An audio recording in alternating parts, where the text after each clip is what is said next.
नयानगरमध्ये आमच्याकडे एक गुन्हा दाखल झालेला आहे. त्याच्यामध्ये पीडित मुलगी व आरोपी जो मुलगा आहे त्यांची डिसेंबरमध्ये इंस्टाग्राम मधून एकमेकाशी ओळख झाली.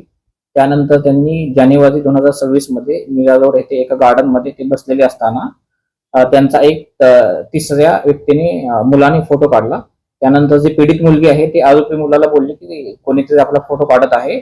तर त्यावेळेस तो आरोपी मुलगा मुलीला बोलला की मी ते पाहून घेतो, तू इथून घरी निघून जा.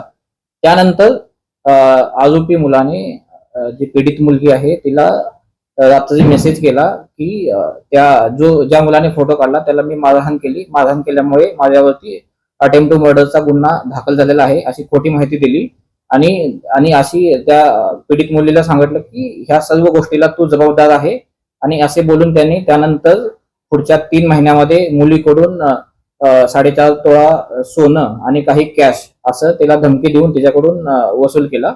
ह्या बाबतीत नयानगरला आमच्याकडे कंप्लेंट आली होती. त्याचा आम्ही गुन्हा दाखल केलेला आहे. यातले जो आरोपी मुलगा आहे याला आम्ही ताब्यात घेतलेला आहे आणि ह्याच्यामध्ये पुढील तपास चालू आहे.